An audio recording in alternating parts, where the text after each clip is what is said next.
The elephants of Amboseli National Park in Kenya are probably the best known elephants in the world. For over 20 years, Cynthia Moss has been meticulously recording the details of their lives. And in 1990, she and filmmaker Martin Kolbeck embarked on a unique project to record the behaviour of one family of elephants over an extended period of time. They chose a family led by Echo, a matriarch with long curved tusks. The first part of that story covered 18 eventful months. This film follows the family for another 4 years.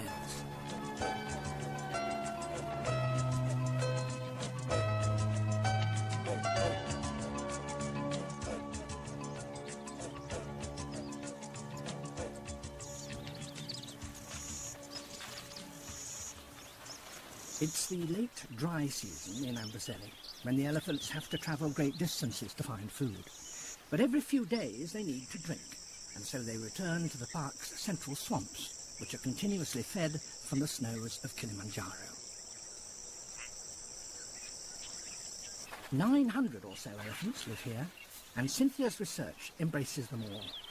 But today she's looking for Echo's family, one of 50 that inhabit the park.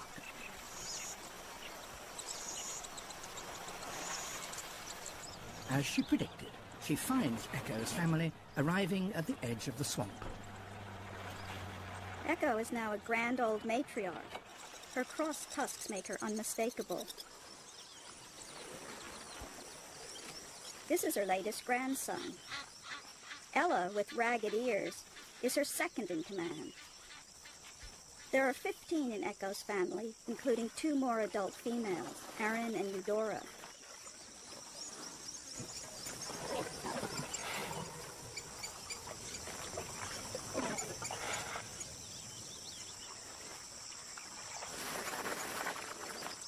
The female calves will stay in the family for the rest of their lives. The males will leave soon after reaching sexual maturity.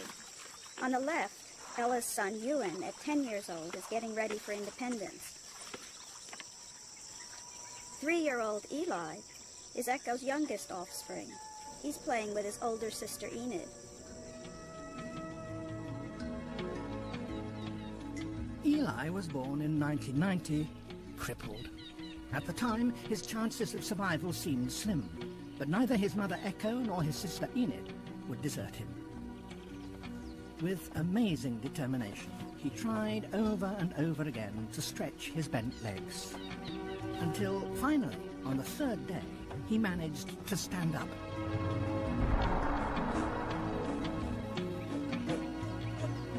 By the time Eli was a week old, he was able to keep up with the family, even though his legs were a bit rubbery.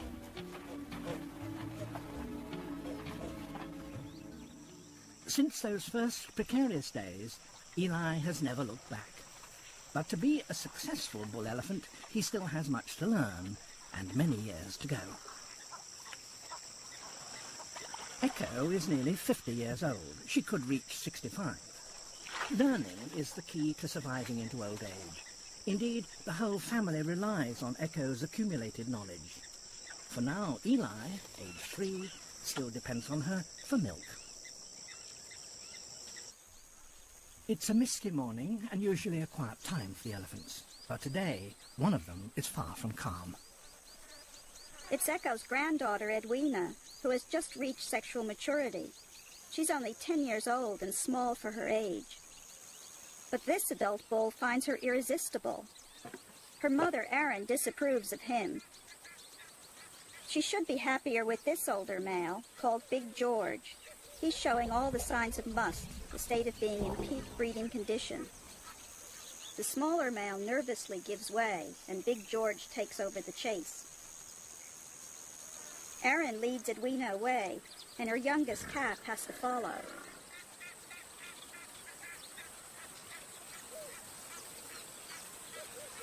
Cousin Eric joins in the chase as well.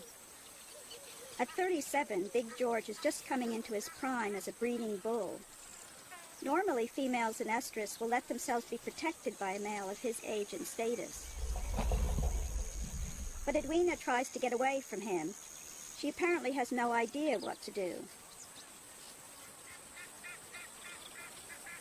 Eric's sexual interest in his cousin means his days with the family are numbered. 5 hours later, Edwina is still being chased. And when her mother is temporarily distracted, Big George makes his move.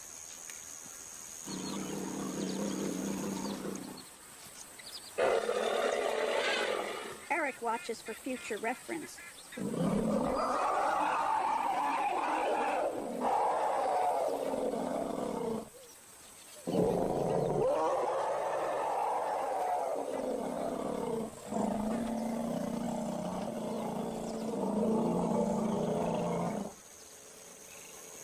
The streaming temporal gland between Erin's eye and ear indicates that she's very agitated.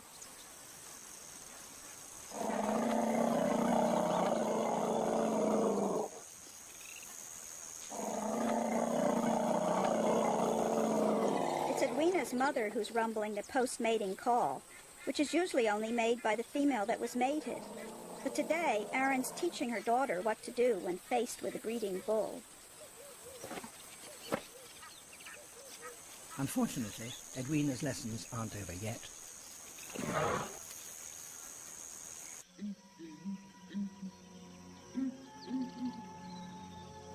2 days later, Cynthia set out well before dawn. She had seen Echo and her family the day before, but couldn't find Edwina anywhere. She was anxious to find out what had happened to her.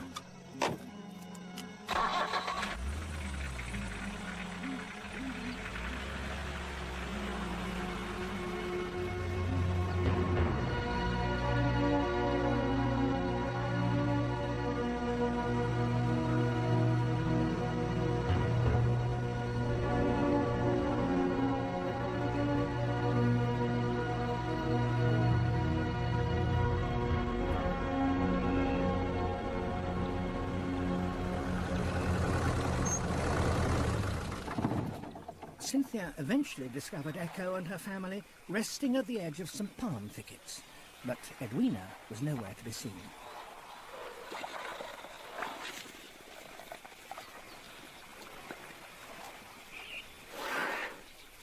There she is, but she seems to be moving very slowly indeed. With the family assembled, Echo rumbles, "Let's go."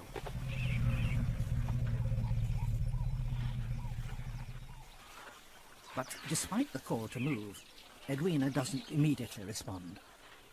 Then Cynthia spotted the problem. Edwina's right hind leg was very swollen and clearly causing her pain. As she limped off, it became apparent that Edwina had broken her leg, and part of the bone was almost coming through the skin.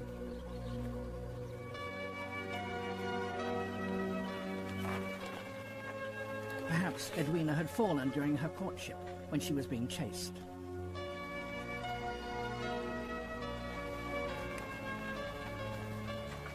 Such an injury can be fatal.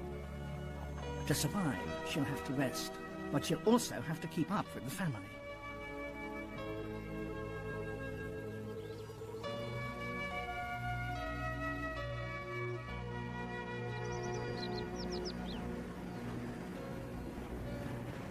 It's now January 1994.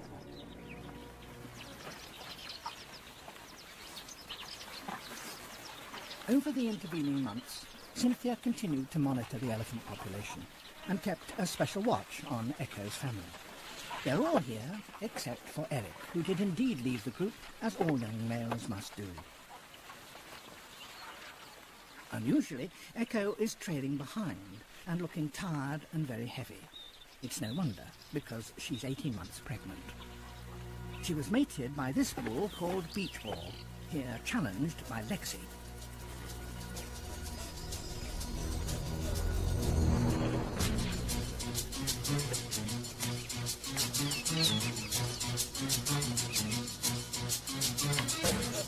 After a battle lasting over 10 hours, Beach Ball defeated the single tusker, and a year later mated with Echo. With a triumphant Beach Ball as father, Echo's new calf should be a champion.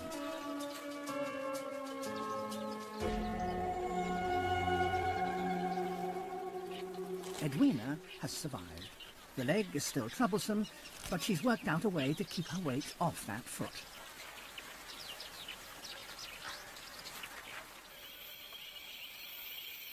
Cynthia has long wanted to study the behaviour of elephants at night.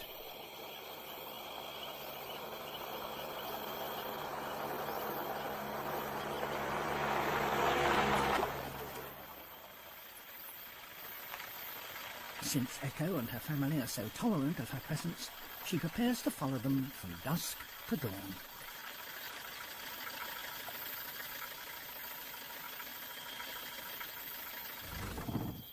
She'll use the light of the moon and some special infrared equipment that can see in the dark.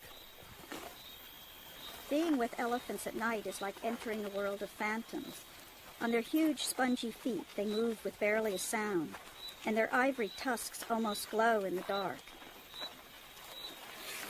I'm surprised to find that Echo ignores the darkness and goes on with her normal activities.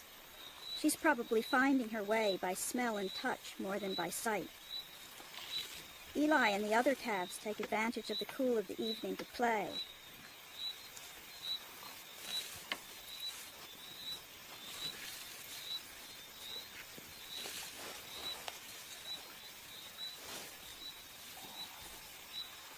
After a while, they settle down to do some serious feeding. Sometime after midnight, the elephants begin to rest. Now I hope to see what I have never observed properly before, and what has never been filmed.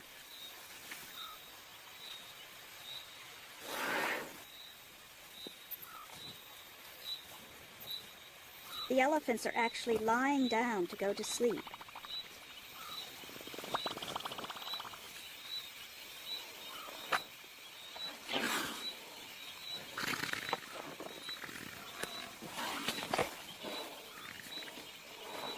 First, it is mostly the younger members of the family.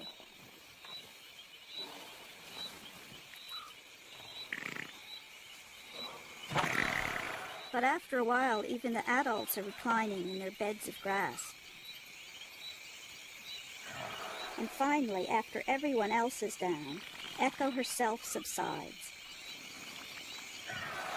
despite being heavily pregnant.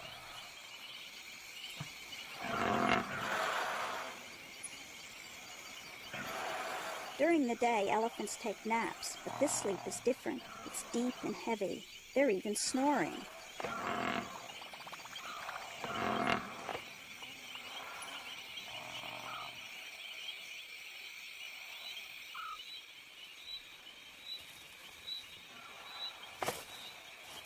Over 3 hours later, they begin to stir from their sleep. Echo is the first to rise.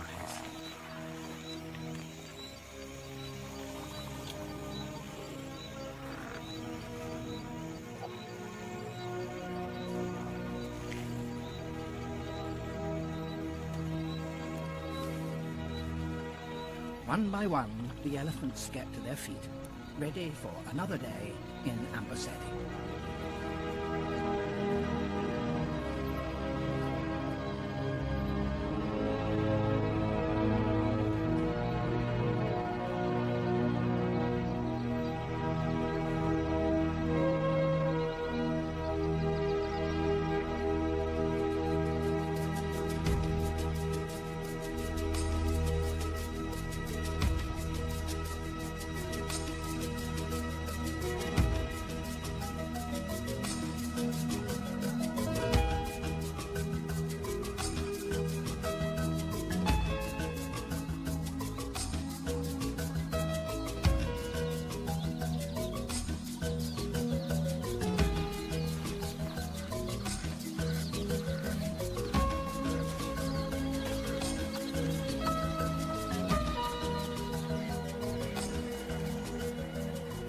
Located just south of the equator, on the border with Tanzania, Amboseli experiences a succession of seasons.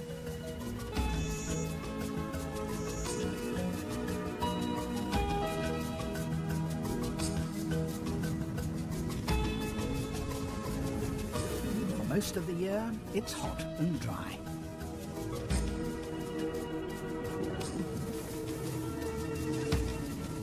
But twice yearly, the landscape is freshened by rain.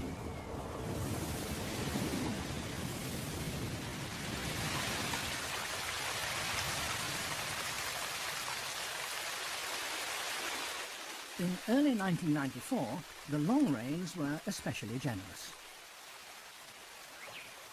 And the ensuing floods made life somewhat difficult for Cynthia as she tried to keep track of the families which moved freely across the inundated landscape.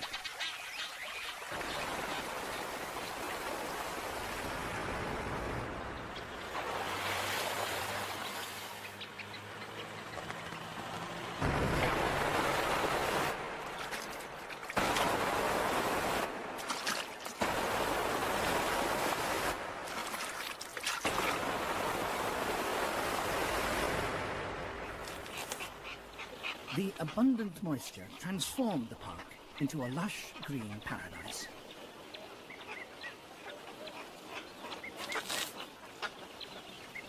Under these conditions, the elephants assemble in large numbers, as many as 200 to 300 together.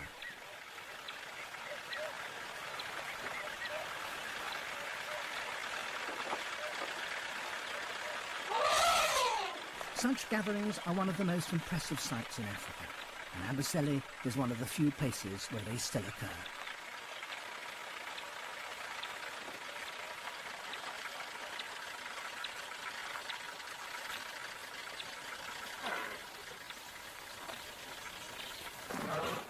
The flush of vegetation may cause an occasional problem for the elephants.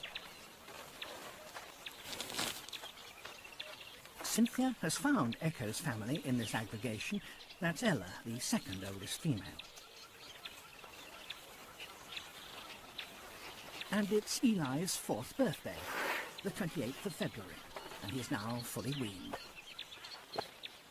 But as he moves past the vehicle, it becomes apparent that he's walking awkwardly. He and his mother Echo are lagging behind. Eli has contracted a mysterious condition that Cynthia calls twisting disease. It afflicts a few individuals every rainy season. The limbs become stiff, and walking becomes something of an effort. It may be caused by eating toxic plants or by a virus. Fortunately, it doesn't seem to be fatal. However, Eli is the youngest elephant ever seen with this disorder, and his case is unusually acute. It's distressing to see him once again having trouble with his legs.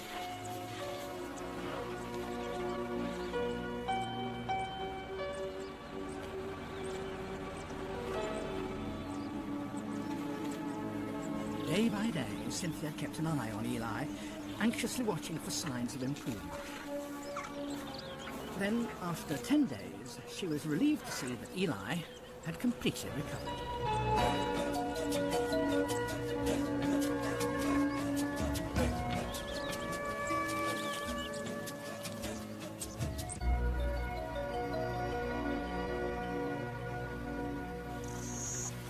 Now it's the 5th of May 1994, and the time is fast approaching when Echo should give birth, an event that Cynthia wanted to record in every detail.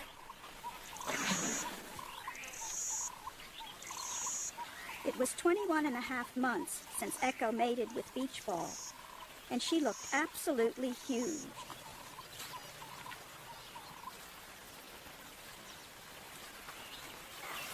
As usual, most of the elephants were moving away from the swamps for the night. I was prepared for another all-night vigil.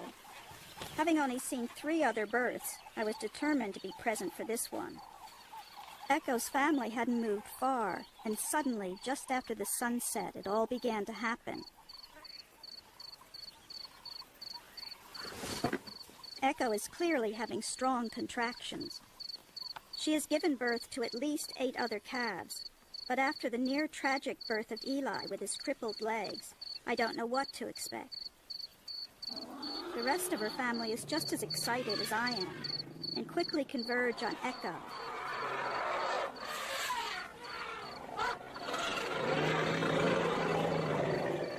I despair of seeing anything, but then a window opens up between their legs, and there is the new calf.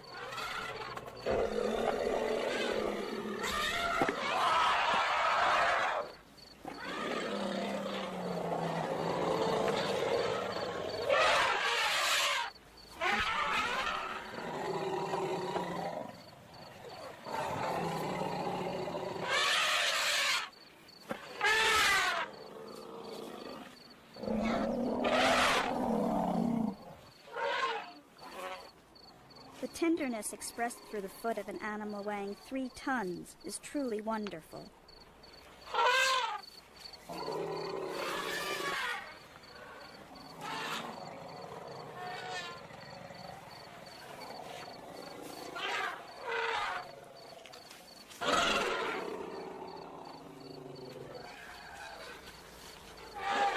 This calf is unusually strong, but the birth fluids have created a very slippery surface, which is making standing quite difficult.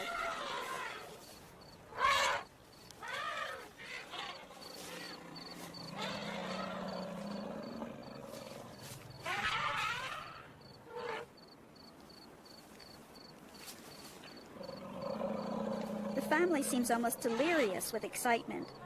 Perhaps they are so elated because it is the matriarch who has given birth.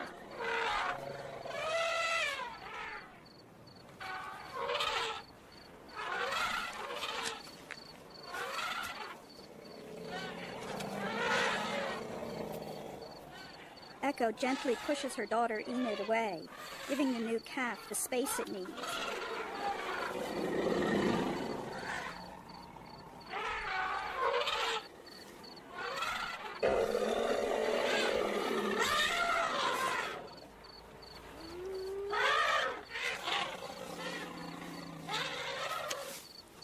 Hyenas can kill a vulnerable baby if the mother and calf get separated from the family. Echo's family are not about to leave her. Ella threatens the hyena. But the hyena holds its ground.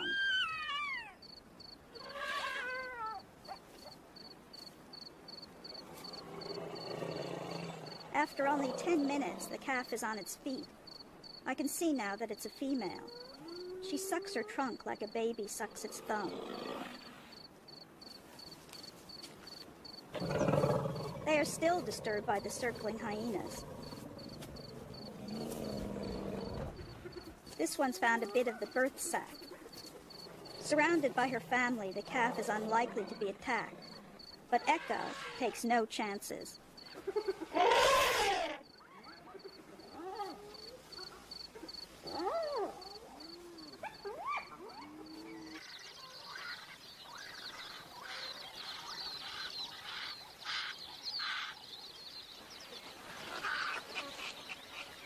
The next morning finds Eli nestling beneath Echo's chin. His mother hasn't rejected him.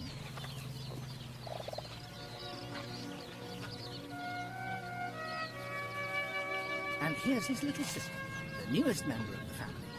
Cynthia has named her Ebony.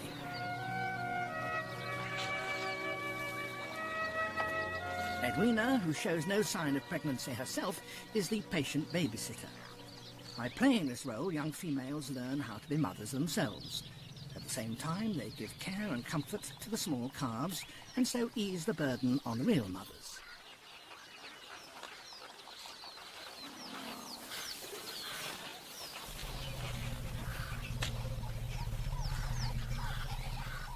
But now it's time to get the family moving.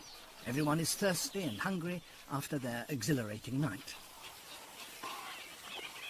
Echo leads her family to the swamp, where there's both plenty of water and an abundance of succulent food.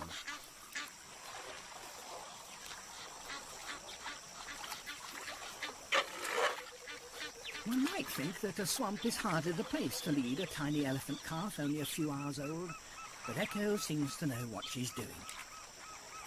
She carefully tests the footing.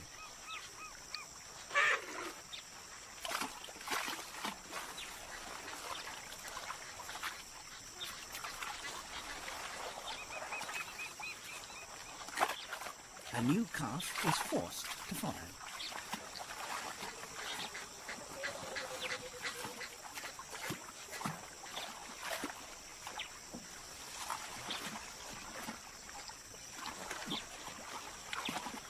Deeper and deeper they go.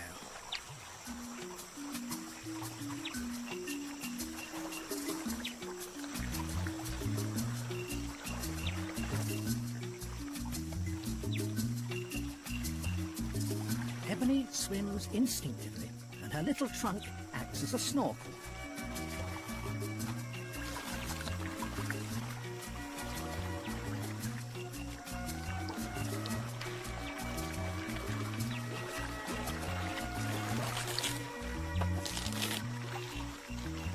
expedition looks perilous, but it may help to clean the birth fluids from both the calf and Echo.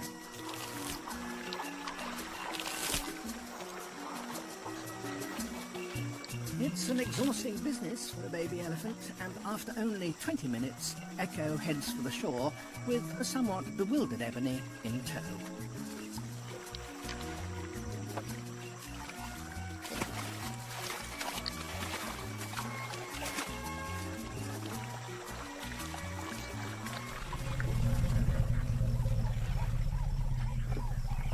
Echo calls the others to accompany her.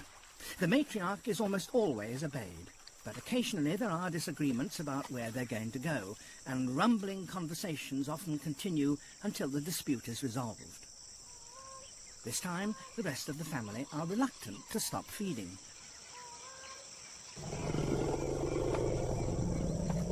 Echo continues to call her family to her. Ella now responds and moves to join Echo.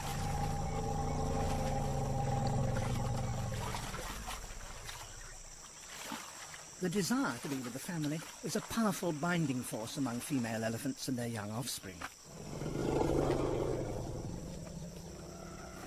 Ella's need to consolidate with Echo is stronger than her hunger, and this exuberant greeting ceremony strengthens the bonds that hold the family together.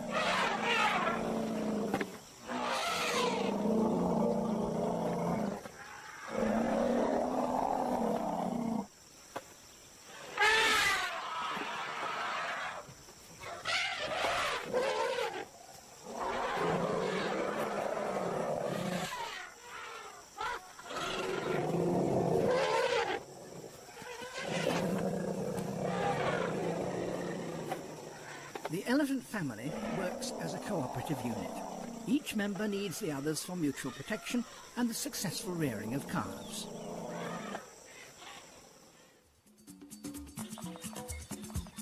Over the next few weeks, Ebony's personality emerged. She was one of the most enchanting and mischievous calves that Cynthia had ever known. She was also completely fearless.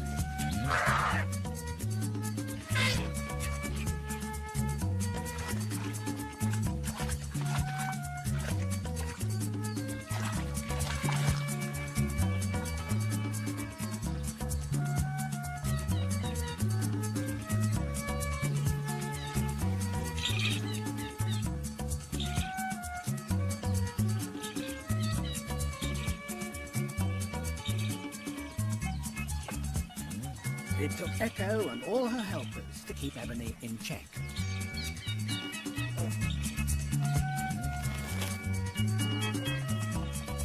She frequently ventured off to explore and meet other families of elephants.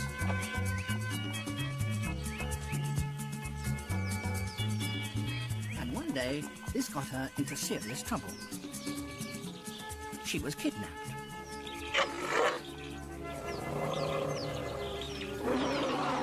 Echo gets a vicious poke in the backside when she tries to rescue Ebony from this larger and dominant family.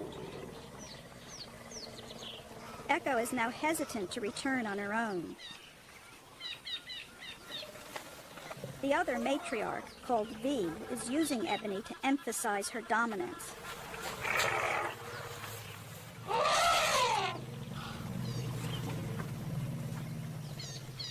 Two young females from Echo's family also try to get to Ebony, but she is firmly trapped.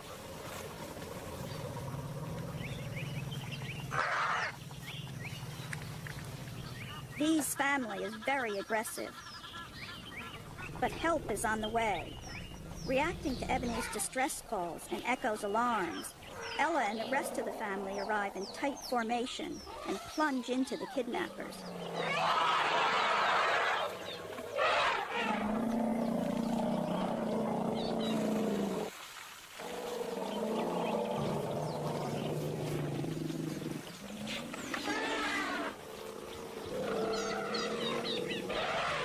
This behavior is an extraordinary display of group cooperation.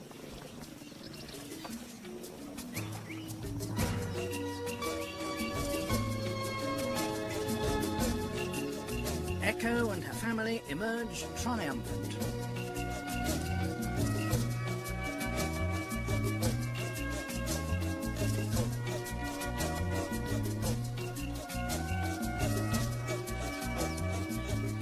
Hepony might have been protected by the young females in the other family, but as no one would have suckled her, she wouldn't have survived.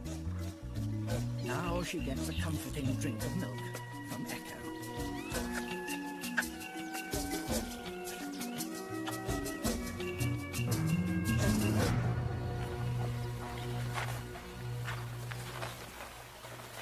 Here in Amboseli, there are 200 mature bulls. Most of the time they live apart from the families, but each male has his own period of sexual activity, called must, when he seeks out the company of females.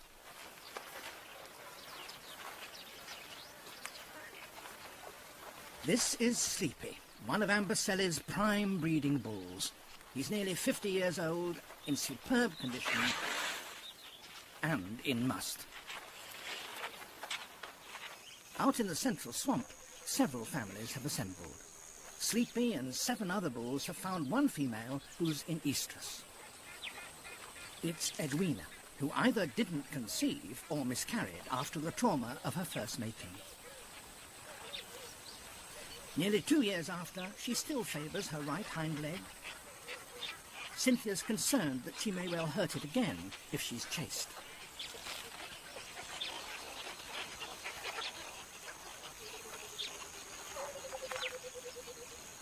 The teenaged males are taking a keen interest in Edwina, including Eric's younger brother E01, who is still part of the family. 17-year-old Vronsky is a particular pest, but this time Edwina is not panicking and running away. Sleepy is guarding her, and she has learned to stay close to him. He is so much bigger and older than these younger males that there is no contest. More important, he is able to keep these medium-sized ones from chasing her.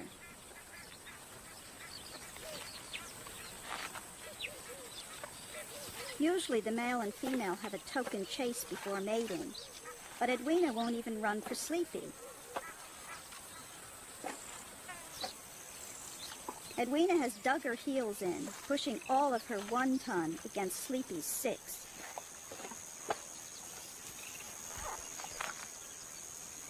He gives in and gets on with it. As usual, the whole family joins in the mating pandemonium.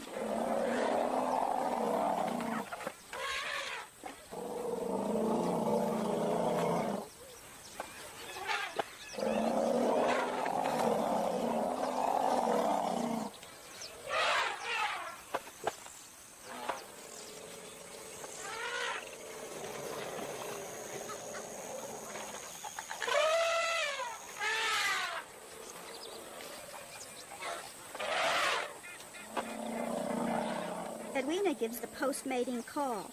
She's doing everything right this time. She has learned. Sadly, this was one of the last occasions Sleepy was seen alive.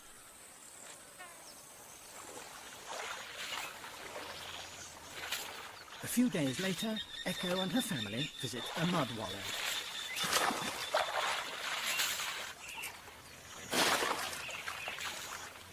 Getting in is half the fun.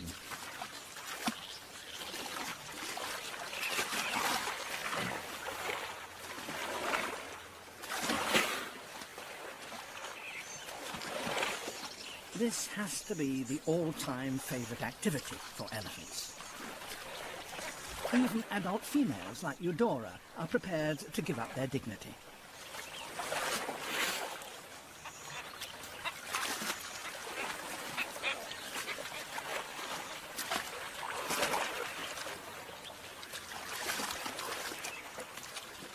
Edwina's right there in the thick of it, so she obviously hasn't suffered from her latest fling with Sleepy.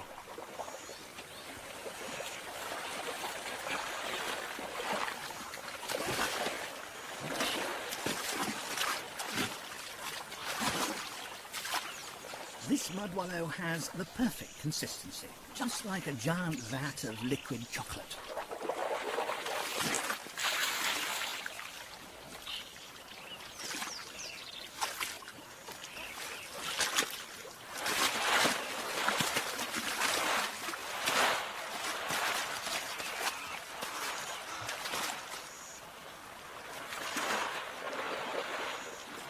And the final result, chocolate-coated elephants.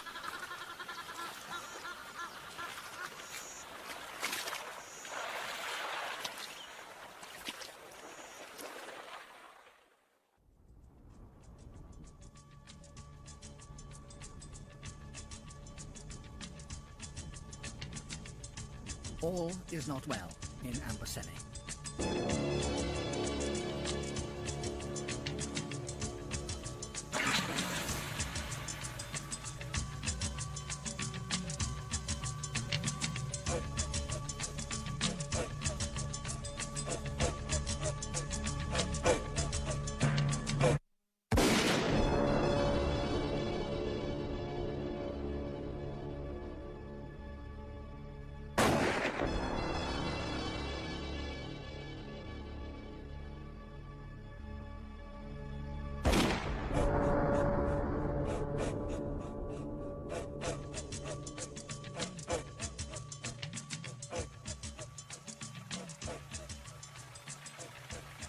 At the end of 1994, Cynthia discovered with horror and anger that Sleepy and at least 2 other well-known Amboseli bulls had been shot by licensed trophy hunters when they crossed the border into Tanzania, where sport hunting is still allowed.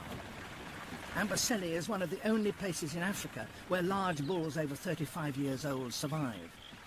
Most of the big bulls have been killed by poachers for their ivory, but these males were spared that slaughter. Now, it seems, in the name of sport, Amboseli's prime breeding bulls are endangered. There is nothing sporting about killing a relaxed and trusting Amboseli elephant. It's no more challenging than shooting a pet poodle.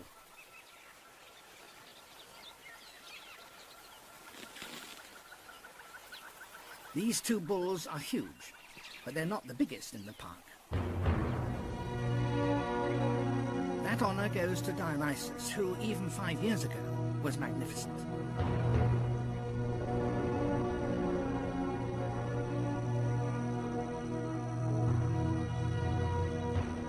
A hunter's dream.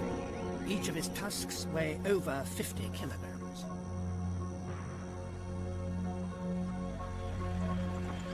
But Cynthia was worried about Dionysus. He hadn't been seen for several months.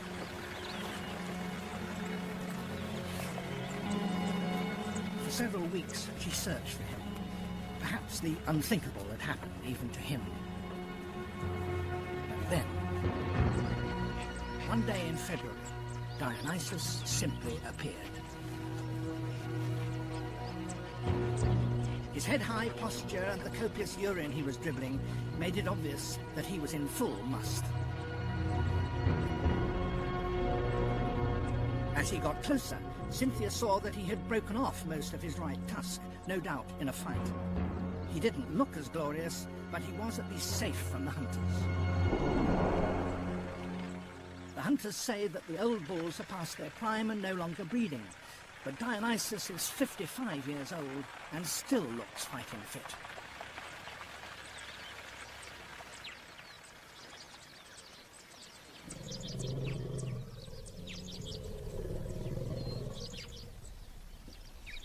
These females show their excitement at his approach by performing the female chorus. They won't do this for many bulls, and the reception they give Dionysus is special.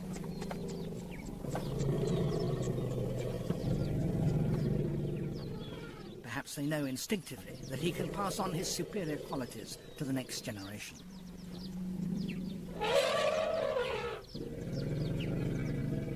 But now he has to justify that chorus of praise. Masaku is younger and bent on beating the larger bull.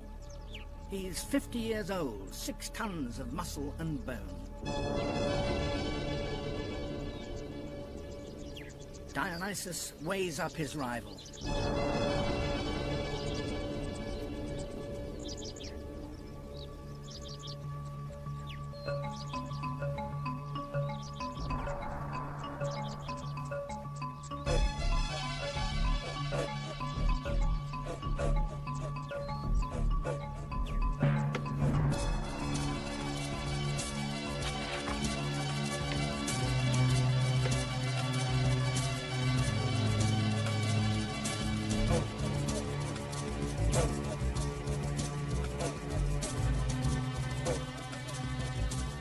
Isis's weight and strength just tip the balance.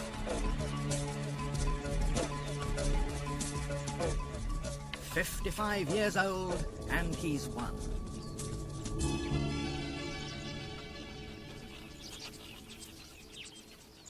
Eli is 5 years old now. He has another 50 years to go before he reaches the magnificence of Dionysus. That'll be well into the next century. Will there still be a place for elephants? They'll certainly need champions like Cynthia to ensure their future. Echo and her family are so trusting of me and the other people who come to watch them. I feel personally responsible to uphold their trust, and for that reason I will stand by them for the rest of my life. There are so few places in Africa where elephants can live without constant fear, and where a whole family can break out in a spontaneous bout of play, with even the adult females joining in. Enid and Echo, Ella, Eli, Edwina,